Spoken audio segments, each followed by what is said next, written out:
Hi, I am Dr. Shyam Sarkar. Welcome to my class.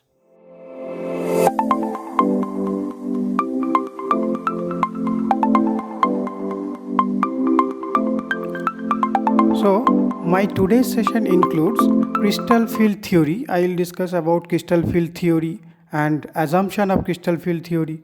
Then I'll go for d orbital splitting in different crystal fields like octahedral and tetrahedral complexes, and crystal field stabilization energy calculation, CFSE calculation. Most of the students make mistake for the calculation of CFSE. Pairing energy, high spin and low spin complexes, and then factors affecting the delta O values, and then I'll go for spectrochemical series, and in between I will be discussing related question answer in the above topic. Okay, so what is crystal field theory? Crystal field theory was first proposed by Hans Bethe in 1929 for the explanation of color and magnetic properties of some complexes. So it was a model based on a purely electrostatic interaction between the ligands and metal ions. So it was purely electrostatic interaction. Later on, in 1935, this theory was modified by Van Vleck, which allows some sort of covalency in the interaction, and the latest version is known as ligand field theory. So Van Vleck's theory is known as ligand field theory. So after the discovery of this crystal field theory, so it was started using in 1950s by scientists for the explanation of different properties of transition metal complexes. So after almost 20 years, it was started using. Now, assumption of crystal field theory. So what were the assumption made by Hans Bethe? So he first assumed that, so first assumption is metal ions are considered as positive point charges, whereas the ligands are considered as negative point charges. Now, interaction between these 2 point charges was considered as purely electrostatic in nature. Okay. Now, interaction means there will be some interaction and some repulsion. So what was the interaction? That is attraction.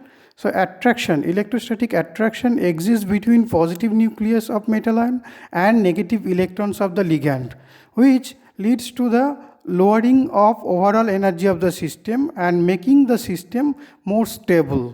On the other hand, the electrostatic repulsion exists between the electrons in the valence shell of the metal ion and ligand electrons, which leads to the raise of energy of the system slightly. Okay. Now let us know this transition metal elements. So here I have shown 3D series, 4D series and 5D series, which are also known as first series transition elements, second series transition elements and third series transition elements. So why I put this? Because many times question comes with the comparative property of 3 transition series. So most of the question comes from this series: cobalt, rhodium and iridium. That's why I just share with you. You can have a glance on it. Okay. So next I will show you very important table. This is electronic configuration of transition metal elements. So here, see, I have shown all the possible electronic configuration of transition metal ions. So if you want to attempt any question from crystal field theory, you must have to know electronic configuration of these transition metal ions. Otherwise, you cannot solve. Okay. So you can pause your video here and keep a screenshot here, because it will help you for the calculation of CFSE and many other problems. Next, I'll show you shapes of d orbitals. Why we need to know shapes of d orbitals? Because we will be learning splitting of d orbitals in different crystal field. So that's why shapes of d orbital is very important to know. So let us see shapes of d orbitals. See, d orbital having 5 different shapes. One is dxy, dyz, dxz and dx square, y square, dz square. See, if you see very carefully to these 5d orbitals, you will observe that in case of d, xy, yz and xz, lobes are in between axes. On the other hand, in case of dx square, y square and dz square, lobes are along the axis. So these differences make possible the splitting of d orbitals with two different levels in the crystal field. So there is a difference between d orbitals, 5d orbitals. There are two types of d orbitals. 3d orbitals are in that case lobes are in between axes, and for other two lobes are along the axis. So let us see how splitting occurs in crystal field. See, in case of spherical field, so spherical field, so this is very much symmetric. So spherical orientation of the ligands, that is symmetric environment. So here no splitting occurs in an spherical field. But when you put the ligands in case of octahedral, for example, here, so ligands are oriented in different direction. So here ligand symmetry is asymmetric. So in the octahedral orientation of the ligands, that is asymmetric environment, splitting of the d orbital occurs. So now we will see how splitting occurring. So splitting of d orbitals in an octahedral field. So let us see how splitting occurs in octahedral field. So d orbital under the influence of octahedral field splits into two sets of energy state. One is T2G and another one is EG. So T2G includes dxy, dyz and dxz. On the other hand, EG includes dx square, y square and dz square. Why these two differences? Because you have seen from shapes of d orbitals, in case of dxy, yz and xz, see lobes were in between the axes. And in case of x square, y square and dz square, lobes were along the axis. So that's why these two differences came. And why T2G and EG? T2G means for triply degenerate. Since dxy, dyz, dxz are triply degenerate, that means three orbitals having same energy. That's why T2G, G for G-red. And in case of EG, E for doubly degenerate. Here dx square, y square and dz square are doubly degenerate, and G similarly for G-red. Because of in octahedral there is a center of symmetry, so that's why G-red we will use, G symmetry. Okay. Now see, in case of T2G, this is energy of the T2G is lowered by minus 0.4 delta O, and EG orbital is raised by plus 0.6 delta O, and the total separation of this T2G and EG is represented by delta O or 10 dq. So this is the crystal field splitting in an octahedral field. Okay. Now you will see why this kind of levels, that is T2G and EG, forms in terms of interaction between d orbital and the ligand. Okay. So see here I have presented metal ion in an octahedral ligand field. So here how interaction occurs between the d orbitals of metal and ligand, see one by one.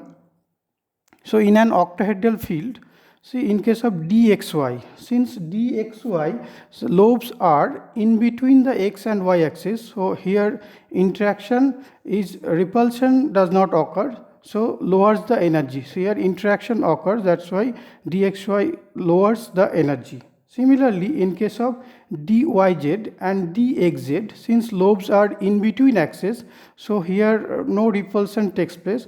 So similarly, the energy of these orbitals becomes lower. But if you see on the other hand, in case of dx square, y square and dz square, since lobes of the orbitals, d orbitals, along the axis, directly along the axis, so it will directly interact with the ligand along the axis. That's why energy of these two orbitals raise. Okay. Now let us see this problem. So what is meant by D and Q in CFT?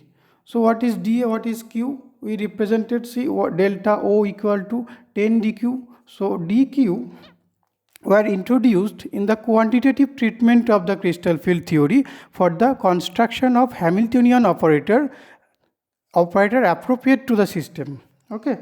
So this potential energy term and its effect on the DOF function are expressed using these two quantities. So D is represented equal to 35 JD4 a to the power 5 and Q is represented as 2 e to the r to the power 4 bar divided by 105. So here Z is the charge of the ligand, E is the charge of electron, A is the metal ligand distance, R is the distance of electron from the nucleus. Okay. Now we will come to the tetrahedral field. So how tetrahedral field we will generate? If you consider this cube and center of this cube, if we consider as metal ion, and if you put axis over here XYZ, now you put ligands in the corner of this cube in an alternative position. If you put ligands in an alternative position of this cube, you will get tetrahedral geometry. See, like this way. So here I have shown tetrahedral geometry, and thus we can achieve in a cube tetrahedral geometry. Now we will see the interaction between the ligand and metal d orbitals. So here also splitting occurs.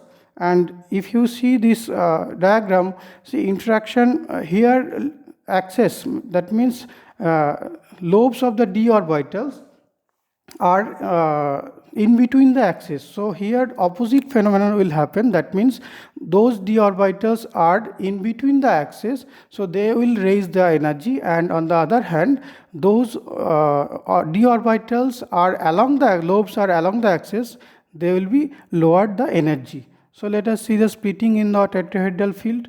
See, in tetrahedral field, splitting occurs like this. So dxy, yz, xz, they goes up, and here it is denoted by T2, and dx square, y square, dz square comes down, and here it is denoted by E. So no G term used because there is no center of symmetry in tetrahedral complexes. Okay. So separation, how is separation? So E level is separated by minus 0.6 delta T and 0.4 delta T for T2. Here delta T for tetrahedral. Okay. Now total separation, energy separation is represented by delta T or 10 dq dash. Here also 10 dq, but different from the octahedral. That's why I put one slash over here. Okay. Now I will show you tetrahedral versus octahedral. So how, if you compare the energy separation between these two fields, so let us see how. So in case of octahedral, see delta O is much greater than delta T. That means in case of octahedral field, the separation of energy is much greater than in the tetrahedral field. Now how to calculate CFSE, crystal field stabilization energy, in case of tetrahedral field? See, if you have any configuration EA and T2B, where A and B are the number of electrons in E and T2 level, then CFSE tetrahedral is given by A into minus 0.06 delta T plus B into 0.4 delta T. Here delta T represents for tetrahedral. Okay. So on the other hand, if you have any configuration like T2Ga and EGB, that is A, B, here also number of electrons in T2G and number of electrons in EG level, then CFSE for octahedral is given by A into minus 0.4 delta O for octahedral, plus B into 0.6 delta O, plus C into P, where C is the number of electrons paired. Here pairing energy you have to consider for octahedral. I will show you where you have to consider pairing energy and where not. Okay, I will show you. Now see, there is a relation between delta T and delta O. 1 delta T equal to 0.45 delta O. So this relation also is very important, because in some cases they will give some tetrahedral complex and they will ask the answer in terms of delta O, then you need to convert with this formula. So 1 delta T equal to 0.45 delta O. Okay. Now, see this question, what is meant by crystal field stabilization energy? So, what is CFSE actually it is? So, CFSE or crystal field stabilization energy is the energy difference between the d electrons in the spherical ion and the d electrons in the crystal field. So, this is the energy difference of d electrons. You have to very clearly remember. So, you have to always compare with that of spherical field. So with respect to spherical field, how much energy changed in the d electrons in the crystal field. Okay, so you have to compare with respect to spherical, then only you will get actual CFSE. So see, although the pairing energy must be included in case of CFSE expression for low spin D4 to D7 complexes. So in many cases you need to consider pairing energy, that I will come to this point and I will show you where pairing energy is needed and where not. So in that cases, that means low spin D4 to D7 complexes, pairing energy must be included. So including pairing energy, you have to show the total CFSE. Okay. Now, if you see this for D1 case, see D1 spherical and octahedral case. So how can we calculate CFSE here? See, spherical field and octahedral field, and CFSE is the E field minus E spherical. So E field is minus 0.4 delta O, because for one electron we have already said that electron is for one electron T2G level is stabilized by minus 0.4 delta O amount of energy. So for one electron 1 into minus 0.4 delta O. So E field equal to minus 0.4 delta O, and E spherical is always 0. So that's why in the next time we will not use E spherical, we will use only E field. Okay, so E spherical is always 0, but in some cases we need to consider E spherical where this pairing energy comes. So here CFSE is minus 0.4 delta O, that is difference of energy between the crystal field and spherical field. Okay. Now one question always confused many students, what is the difference between crystal field stabilization energy and crystal field splitting energy? So crystal field stabilization energy, as I have just said, the energy difference between the d electrons in the spherical ion and the d electron in the crystal field. On the other hand, crystal field splitting energy refers to the energy difference between the d orbitals under the ligand field. Okay, so that separation between T2G and EG level we represented by delta O in case of octahedral, delta T in case of tetrahedral. So those separation is known as splitting energy, but the difference in the energy of d electrons in spherical and crystal field is known as crystal field stabilization energy. So these two are different quantity, not same. Okay, so crystal field stabilization energy and splitting energy are not same quantity, they have some basic differences. Now what is pairing energy? So see, the amount of energy required to pair two electrons in an orbital is known as pairing energy, and it is denoted by P. So if you apply the amount of energy P, one electron will get paired up in an orbital.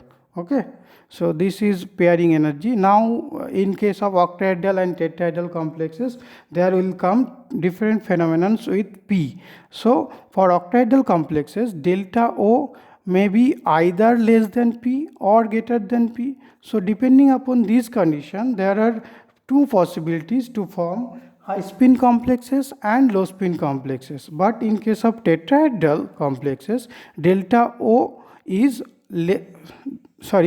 T is less than always P. So delta T is always less than P. That means here will be always form high spin complexes. So tetrahedral complex, in case of tetrahedral field, there is always possibility to form high spin complexes. Now I will come what is high spin and what is low spin complexes. So high spin complexes, see, is delta O is less than P. So when delta E is less than P, that means pairing energy is much higher than that of delta O, then electron cannot get paired up. That's why most of the electrons remains as unspin condition. That means here spin multiplicity is maximum. So most of the electrons are unpaired here. That's why high spin. Okay. So here I have shown for D5 cases, see 5 electrons are in the unpaired condition. On the other hand, for low spin, most of the electron get paired up, because in this case delta O is much greater than P. That means pairing energy is much lower. So here electron easily can get paired up, and that's why we will get minimum spin value. So minimum spin value means low spin. That's why these complexes are known as low spin complexes. For in case of D5 I have shown here only one unpaired electron is there. So basic difference is the when delta O is less than P, then high spin, and when delta O is greater than P, then low spin complexes are formed. Okay. So high spin means you have to remember most of the electron will be in the unpaired condition, and low spin minimum electron will be in the unpaired condition. Okay. Now see, I shared this question in social media just to get how reply are coming. So see, most of the student answered with option C, and 40% student answered with option A. So there is always confusion, very much confusion about the calculation of CFSE when pairing energy comes. So this is very much obvious to this type of confusion, because many teacher, many YouTuber will teach you in a wrong way. Even any textbook, many textbooks you will find wrong information. See why this? If you see this journal, see a common inorganic chemistry textbook mistake. So in chemistry textbook you will get mistake. So for you this is very much obvious to learn mistake. Okay, so this journal was published in Journal of Chemical Education in the year of 1999. So here it is stating very clearly some of the most important inorganic chemistry textbooks contain a mistake. They include incorrectly the pairing energy in the expression of the crystal field stabilization energy of octahedral D6, D7, D8 and D10 complexes. So there I'll give link of this journal. You can go through that journal. You will get very clear idea about the calculation of CFSE when pairing energy comes. Okay. So here I will come to this question: which way is the correct way to calculate CFSE? So first I will show the wrong concept about the CFSE calculation regarding this question. So in the question it was asked for COCN6 3 minus. See here COCN6 3 minus, that means cobalt 3. So D6 configuration. So here see D6 low spin, because Cn minus is a very strong field ligand. So complex will be low spin complex. So for D6 low spin, splitting occurs like this, T2G and EG, and if you put the electrons, 6 electrons in octahedral field, so all electrons are paired up. Now if you calculate the CFSE value, see CFSE equal to 6 into minus 0.4 delta O plus 0 into 0.6 delta O, because in easy orbital no electrons are there, plus 3p since 3 electrons are paired. So here we use 3p. So in this way you will get delta CFSE equal to minus 2.4 delta O plus 3p. But this is resembles with option C. So where most of the student answered with option C. So this is incorrect way. So this type of calculation is totally wrong. So you no need to consider pairing energy in this way. You cannot do this type of calculation. If you do, then you will get 0 in exam. In paper setters are very clever. They will just give you this type of question, controversial question. So you no need to worry about I will show you the correct way. Okay. See, correct concept about the CFSE calculation. So same calculation I will show you in the correct way. If you follow this, then in any exam you no need to worry about the losing marks. Okay. So see, D6 low spin, here you have to always show in terms of spherical field electronic distribution and in the crystal field electronic distribution. Now if you see the if you compare with respect to spherical field, see here already one electron is paired up in the spherical field. So apart from that, if you see in the octahedral field, so if you cancel one paired electron with respect to spherical, so you will have only two electrons paired, okay, two extra pairing.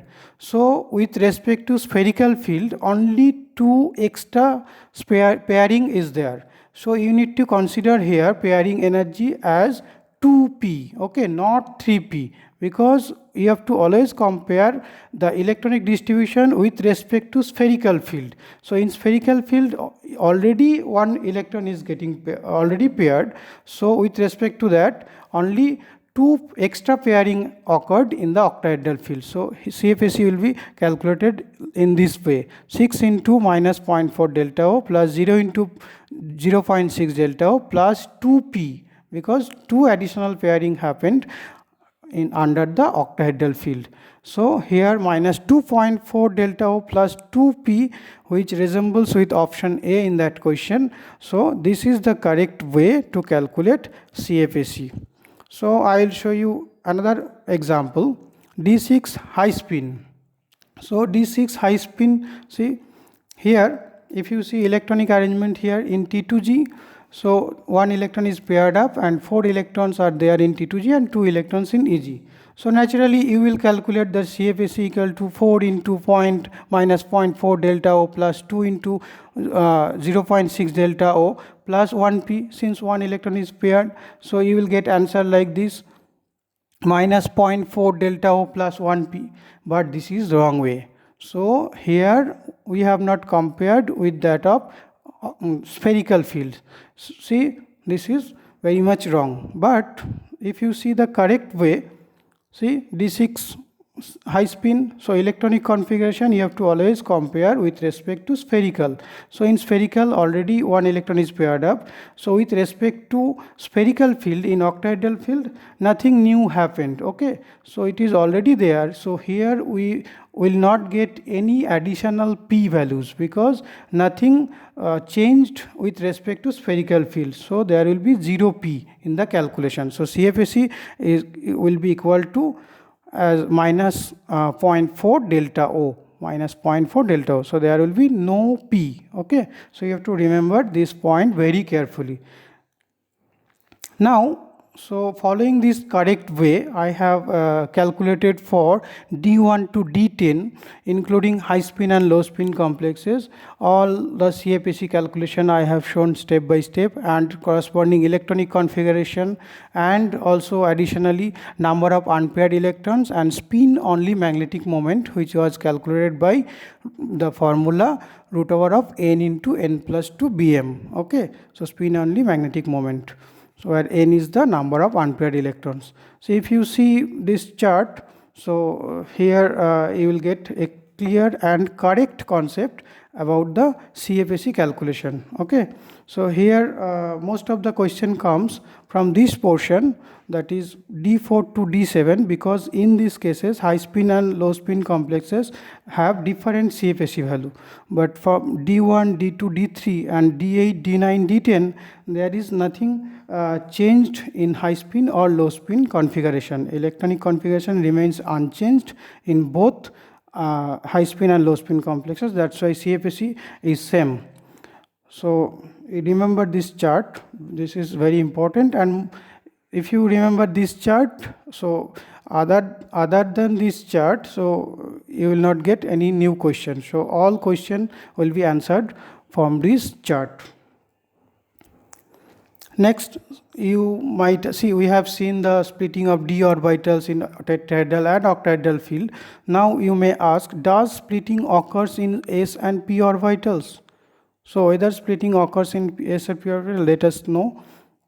Since s orbital are spherically symmetrical, therefore electrons in s orbital is affected equally by the electrostatic field in all directions, and hence energy of the 4s orbital merely raised in the presence of crystal field.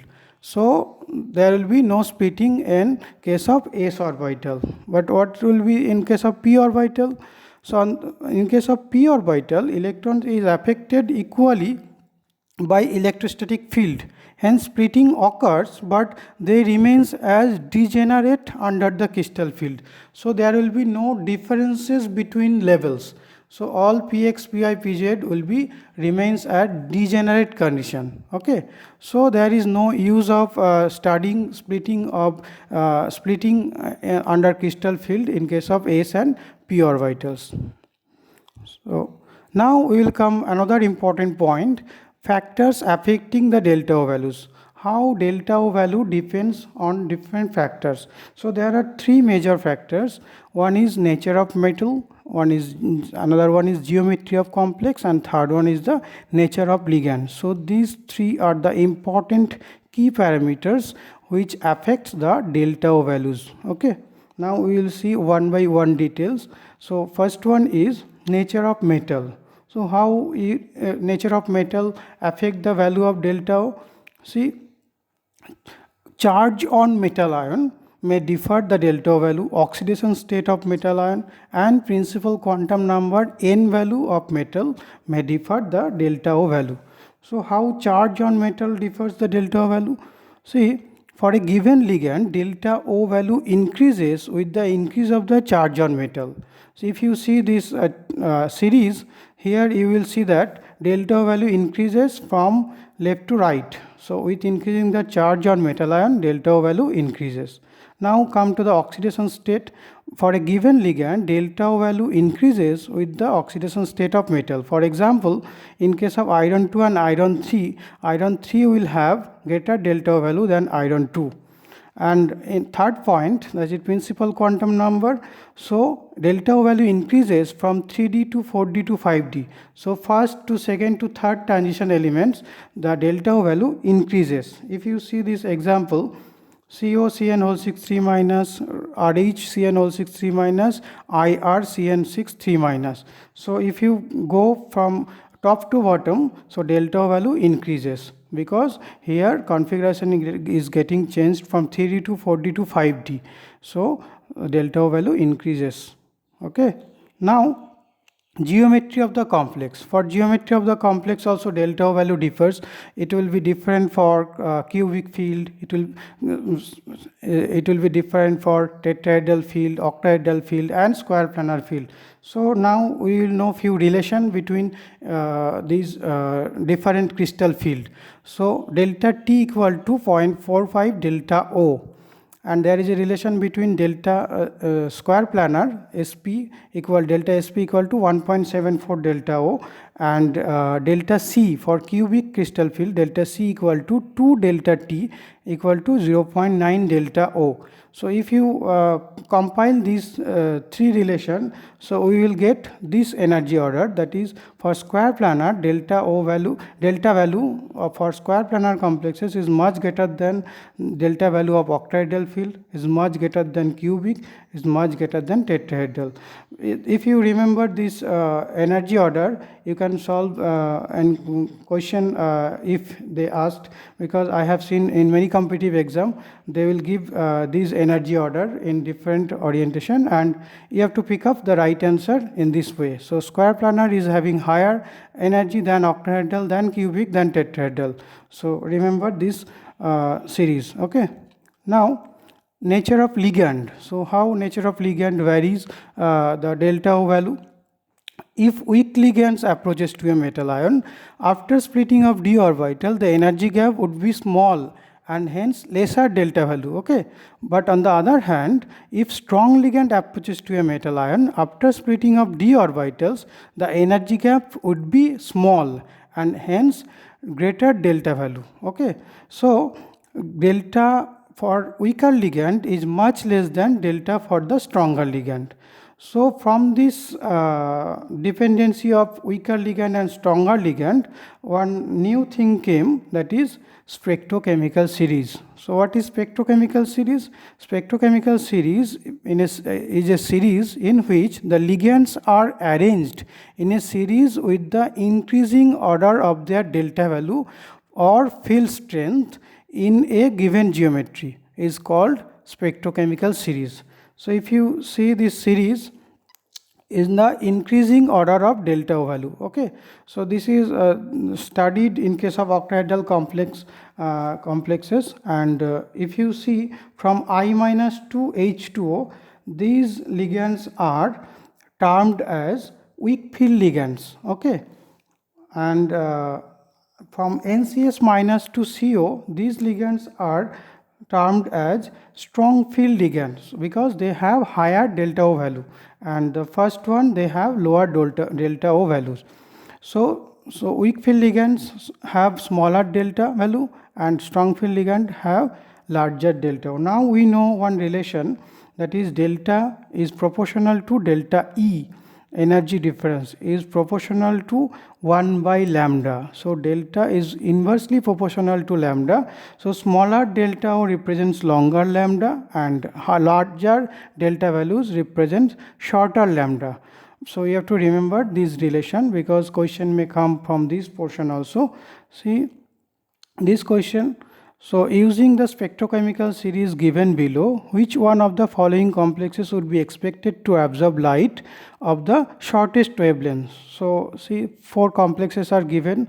If you see the ligands, see arrangement of these ligands, I minus, Cn minus, SCn minus and H2O. So just now I said, see lambda is inversely proportional to the delta value. So you have to see the delta value and corresponding lambda. Here they have asked shortest wavelength. So shortest wavelength means it will have highest delta value. So in these 4 complexes, highest delta value will be found in case of chromium CN6, CrCN6 3 minus, because Cn minus is at the right and it has highest delta O value. So answer will be option B.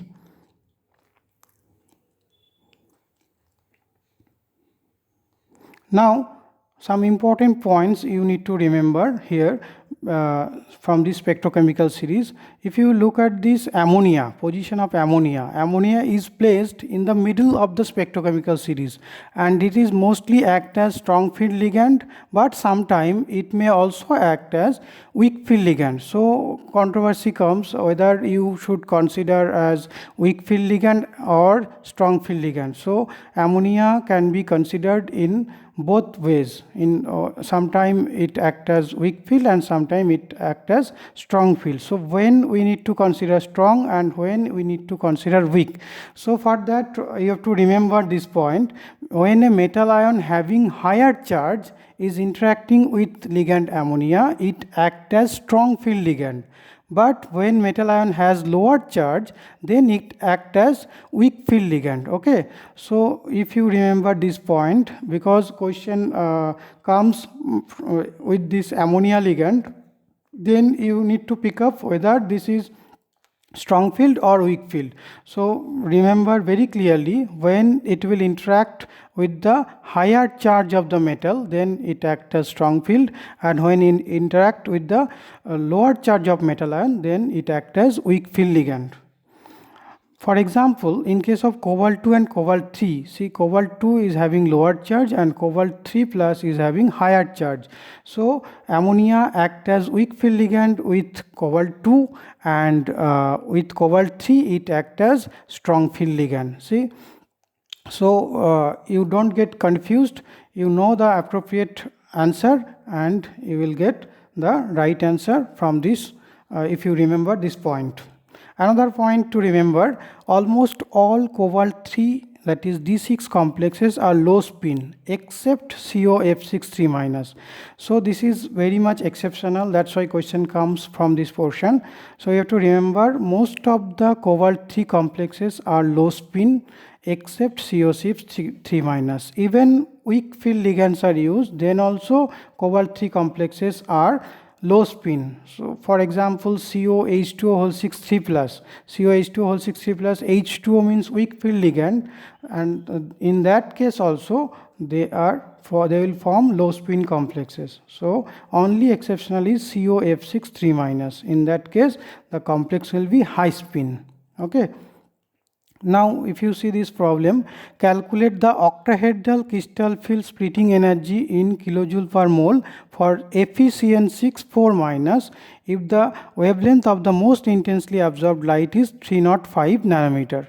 So let us see how can we calculate this. So we know the delta O equal to H nu, or nu equal to C by lambda. So if you use this relation, we will get delta O equal to Hc by lambda. Now if you put the values, H values, that is Planck constant, and C in meter per second, 3 into 10 to the power 8 meter per second, and if you put the value of lambda in meter, if convert nanometer to meter, then you will get delta O value 6.513 10 to the power minus 19 J. Now see, they asked in kilojoule per mole, so you have to convert joule to kilojoule and then per mole by just multiplying with the Avogadro number. So joule to kilojoule you can convert, it will become 10 to the power minus 22 and multiply by Avogadro number, so you will get answer 392.2 kilojoule per mole. Okay. So in the next problem, if you see this problem, if the Fe2 plus coordination complex is FeCN6 4 minus state, whether you expect the complex to be high spin or low spin. Explain your answer. See, Cn minus FeCN whole 6 4 minus. So since Cn minus is a strong field ligand, so it will form always low spin complexes with iron to iron. So complex will be low spin and there will be no unpaired electron, all electron will get paired up, so the complex will be diamagnetic in nature. So you will get low spin complexes in case of FeCN whole 6 4 minus. Okay. Now see the next problem. For COF6 3 minus complex ion, delta O is given 15,000 centimeter inverse and pairing energy is 18,000 centimeter inverse. Calculate CFSE. See, this complex is exceptional, COF6 3 minus, just now I mentioned this. Okay, so how to solve this question? So we know that almost all cobalt 3 complexes are low spin except COF6 3 minus, which is high spin. So in these cases we need to consider CFSE calculation with respect to high spin complex COF6 3 minus. Okay, so since delta O is given here 15,000, which is much less than pairing energy 18,000. See, here also you can say that pairing energy is much, so complexes will be much greater and complexes will be low spin. Okay, so so this is high spin complex exceptional. And now electronic configuration of cobalt 3 is 3d6, so there will be T2g4 and Eg2. Okay, so high spin complexes configuration of d6. See, with respect to spherical you need to consider. So with respect to spherical there is no additional pairing of electron occurs, so you now need to consider p, so there will be 0p in the CFSE calculation. So if you calculate CFSE, you will get minus 0.4 delta O. Now minus 0.4 delta O, so delta O is given as 15,000. So CFSE will be 6,000 centimeter inverse. Okay, so this is the correct way to answer this type of question. Now for the complexes FeCX 3 minus and FeCN whole 6 3 minus, calculate the CFSE values. So let us see how can you calculate this problem. In both cases, F6 3 minus and FeCN6 3 minus, iron is in +3 oxidation state. So +3 oxidation state means D5 configuration. So we will configure the D electrons in both high spin and low spin, because in case of F minus weak field ligand and Cn minus strong field ligand, so F minus will be forming the high spin complexes, whereas Cn minus will form low spin complexes. So two different types of configuration we will get here. So D5 high spin and D5 low spin, and if you see electronic arrangement in this way, now we will calculate the CFSE value for high spin complexes, that is CFSE, is 0 because all the electrons are unpaired in both T2g and Ag orbitals. So 3 into minus 0.4 delta O plus 2 into 0.6 delta O plus 0p, that becomes 0. On the other hand, for low spin complexes, if you see with respect to spherical, additional 2 pairing occurred here. So you have to add 2p in this calculation. So CFSE equal to 5 into 0.4 delta O plus 0 into 0.6 delta O plus 2p. So answer will be minus 2.0 delta O plus 2p. Okay, so here additional pairing occurred with respect to spherical. That's why CFSE is minus 2 plus 2p. Okay, so this was all about today's discussion. In the next upcoming video, you will get these 3 videos, which are also very important for competitive exam like CSIR-NET, GATE, SET, and many other competitive exam, and also for BSc and MSc students. So I hope you will like this video. So one who are new viewers in this channel, please don't forget to subscribe, because lot of more interesting and important videos are just coming shortly. So thank you for watching this video.